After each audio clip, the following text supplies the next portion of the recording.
नमस्कार किसान भाइयों। हमारा पूर्व का गेहूं का जो वीडियो था वो वीडियो आपने बहुत ज़्यादा देखा, बहुत ज़्यादा किसानों को आपने शेयर किया, लाइक दी, कमेंट की। और अब इस सीरीज को थोड़ा आगे बढ़ाते हैं। आगे बढ़ाने से पहले अगेन मैं एक रिक्वेस्ट करूंगा कि आप अगर अभी तक इस चैनल को सब्सक्राइब नहीं किया तो सब्सक्राइब कर ले और बेल आइकन पे दबा दे ताकि ऐसा ही वीडियो आगे आपको मिलता रहे। और आगे जाके आप लाइक और कमेंट भी करना वीडियो पूरा देखने के बाद और अंत तक बने रहना, क्योंकि इस वीडियो में अभी तक जो आपने देखा वो 30-35 दिन तक क्या ट्रीटमेंट करनी है और उसके बाद में एक दो जो प्रॉब्लम थे वो मैंने डिस्कस किए थे आपके साथ अगले वीडियो में।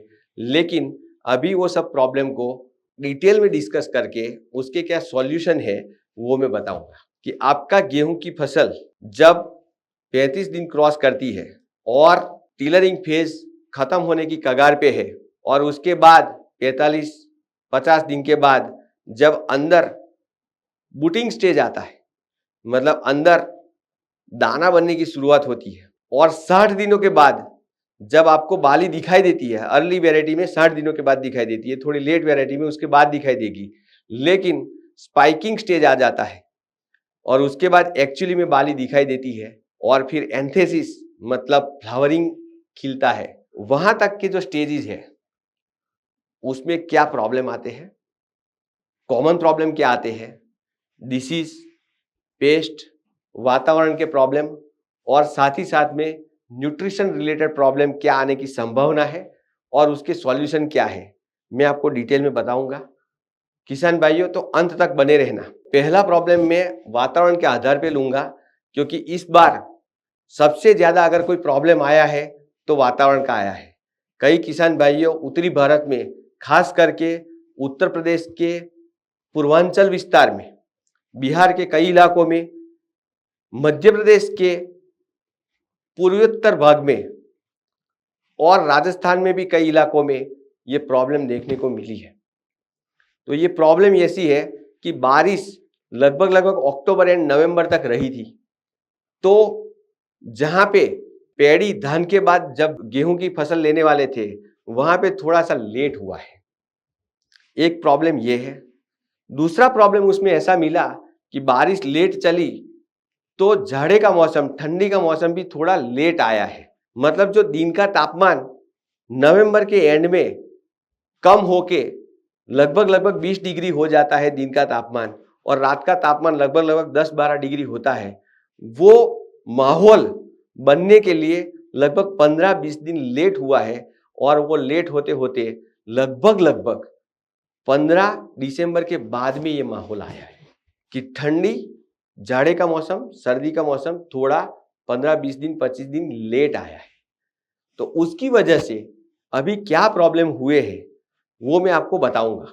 नॉर्मली कोई भी फसल ग्रोइंग डिग्री डेज पे वृद्धि, विकास और स्टेज को पास करती है। जैसे कि एक एग्जांपल के तौर पे मैं गेहूं की फसल में बताना चाहूंगा कि जब महत्तम तापमान और लघुत्तम तापमान जब ज्यादा होता है, एक एग्जांपल के तौर पे समझाना चाहूंगा कि आपका महत्तम तापमान 30 डिग्री है दिन का और लघुत्तम तापमान 20 डिग्री है, तो इसका दोनों का जोड़ करके 2 से डिवाइड करना होता है, और जो फसल जिसका मिनिमम तापमान पे ग्रो हो सकती है, मतलब 4 से 5 डिग्री टेम्परेचर पे ये ग्रो हो सकता है गेहूं, तो 20 + 30 डिवाइडेड बाई 2 यानी कि 50 डिवाइडेड बाई 2 यानी 25 - 4 डिग्री, यानी कि एक दिन का 21 डिग्री ग्रोइंग डिग्री डेज मिला है उसको। अगर ये तापमान पूरे 30 दिन तक मिला है तो 21 21 इंटू 30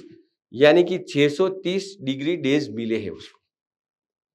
630 डिग्री डेज के बाद दूसरा स्टेज आता है, 600 डिग्री के बाद दूसरा स्टेज आता है, CRI स्टेज, उसके बाद आता है तीसरा स्टेज, 800 डिग्री के बाद आता है, फिर 1000 डिग्री के बाद आता है, फिर 1200 डिग्री के बाद आता है, ऐसे 200 डिग्री के बाद दूसरा स्टेज आता है।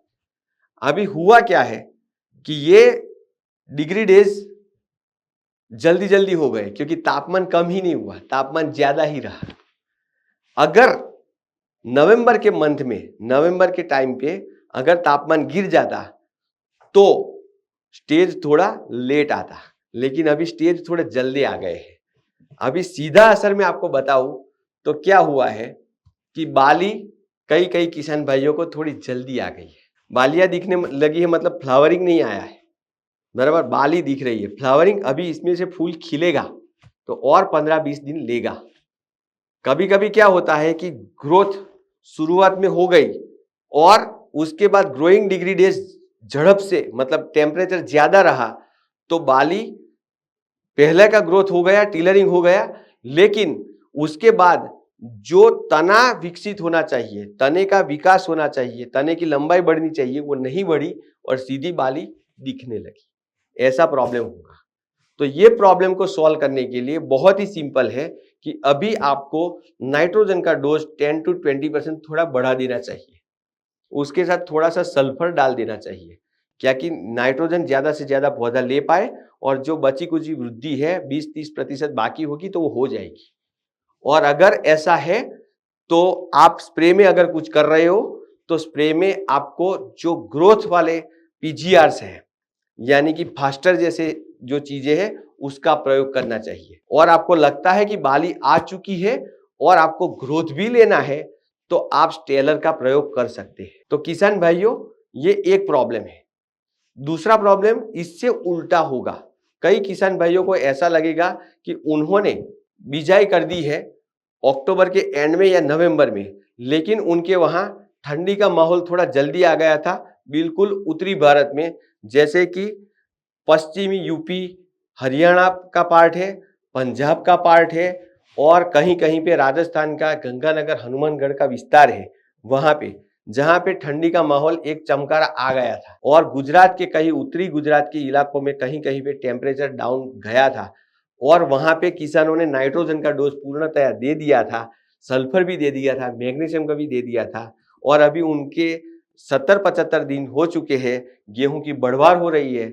हो सकता है किसी की वेराइटी ऐसी 496 496 जैसी वेराइटी हो जो बढ़वार ज्यादा करती है और बढ़वार हो रही है लेकिन बाली नहीं आ रही है, तो उनको अभी ग्रोइंग डिग्री डेज मिला नहीं है, नाइट्रोजन ज्यादा दिया है, तो जो पहला प्रॉब्लम है उससे उल्टा प्रॉब्लम हुआ है। उनको यहाँ पे नाइट्रोजन का ब्रेक करके कोई ग्रोथ का हार्मोन नहीं देना है, उसकी जगह पे उनको ग्रोथ रोकने के लिए, बाली जल्दी आने के लिए 05234 का स्प्रे करना चाहिए।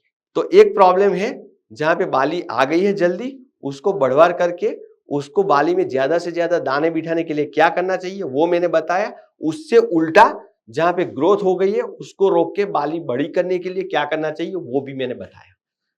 अभी दूसरे एंगल पे जाते हैं हम कि यहां पे जब कोई डिसीज डेवलपमेंट की अवस्था है तो यस, यहां पे अभी जनवरी मंथ है, अभी हवा चलेगी तेज, बराबर, संक्रांत खत्म हो गया होगा आपके वहां, तो संक्रांत में पवन की दिशा बदलती है और वहां पे रस्ट को, येलो रस्ट और रेड रस्ट को पवन की दिशा से आते रहते हैं, तो उसके रस्ट के जो स्पोर्स आते हैं वो गेहूं पे गिरेंगे, पत्तों पे गिरेंगे और अभी धीरे धीरे डिसीज का डेवलपमेंट शुरू होगा। तो यहां पे आप येलो रस्ट को रोकने के लिए एजोस्ट्रोबिन प्लस टेबुकोनाजोल वाला जो कंटेंट है रोस्टम, उसका प्रयोग कर सकते हैं। 1.5 ml प्रति लीटर के हिसाब से एक एकड़ में आपको 150 से 200 लीटर पानी डालना है। तो ये रोकथाम के लिए है रोगों की। इसी समय पे अगर कोई कीट वगैरह आ रहा है, आपको दिखाई देता है, तो उसके आधार पे आप कोई दवाई का प्रयोग कर सकते हैं। अभी मैं नहीं बताना चाहूंगा क्योंकि कोई अभी प्रॉब्लम है नहीं, आएगा तो आप कमेंट डाल के बता सकते हो कि ये प्रॉब्लम हमारे वहां है, तो उसके हिसाब से हम दवाई बताएंगे।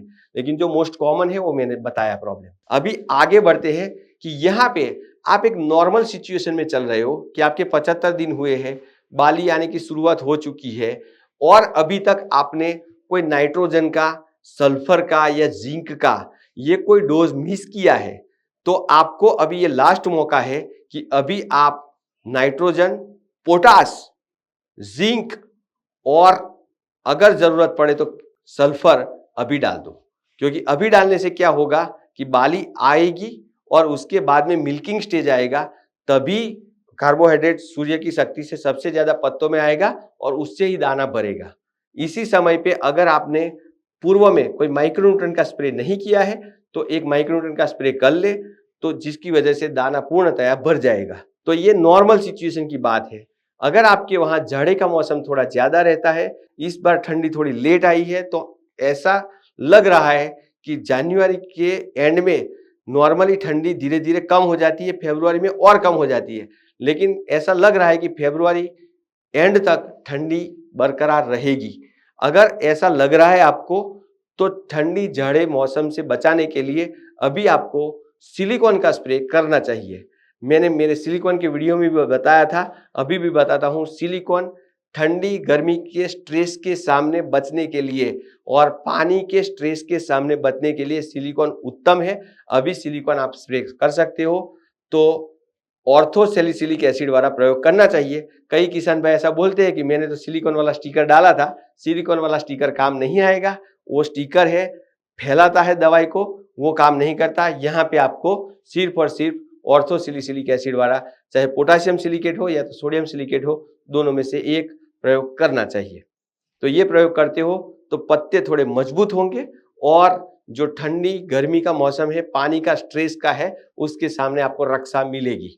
40 दिन के बाद से लेके 70-80 दिन तक जो स्टेजेज है, वो स्टेजेज के आधार पे जो प्रॉब्लम आते हैं, इस साल के वातावरण के आधार पे जो प्रॉब्लम है वो मैंने आपसे बात किया है। अभी आता है मिल्किंग स्टेज। मिल्किंग स्टेज ऐसा स्टेज है कि जहां पे आपको पानी देना ही देना है। आपने फर्टिलाइजर के डोज कोटा अगर पूरे कर लिए हैं तो आपको कोई अभी फर्टिलाइजर डालने की जरूरत नहीं है, मैं रेकमेंडेशन करता भी नहीं। लेकिन मिल्किंग स्टेज से लेके डब स्टेज तक, मतलब दाना ड्राई और ग्रीन में अभी ग्रीन है, हरा है और सॉफ्ट है, लेकिन उसमें से दूध नहीं निकलता, मतलब एक दूध निकलता है और दूध नहीं निकलता, तब तक के स्टेज में एक बार पानी देना चाहिए। और वो पानी देते हो तो दाना पूर्णतः भरेगा, वजन और चमक भी बहुत अच्छी तरह से आएगी और उसमें जो क्वालिटी है, क्वालिटी भी बहुत अच्छी तरह से आएगी। तो आपको ये पानी देना अति आवश्यक है। तो किसान भाइयों, मैंने ये वीडियो बहुत ही छोटा सा रखा है क्योंकि बहुत सारे प्रॉब्लम है, लेकिन जो मुख्य मुख्य प्रॉब्लम है जो मैंने डिस्कस किए हैं, और अगर आपको और कोई प्रॉब्लम लगता है तो आप हमें कमेंट करके डाल सकते हैं। ज्यादातर जो कमेंट आई थी वही मैंने जवाब देने का प्रयत्न किया है। गेहूं आपका ज्यादा उत्पादन आए, ऐसी शुभकामनाओं के साथ मैं यहाँ पूर्ण विराम रखता हूं। Thank you very much. Wheat का इसके बाद इस सीजन में वीडियो नहीं आएगा। कमेंट डाल के बता दीजिए, कुछ जरूरत है तो जरूर देंगे।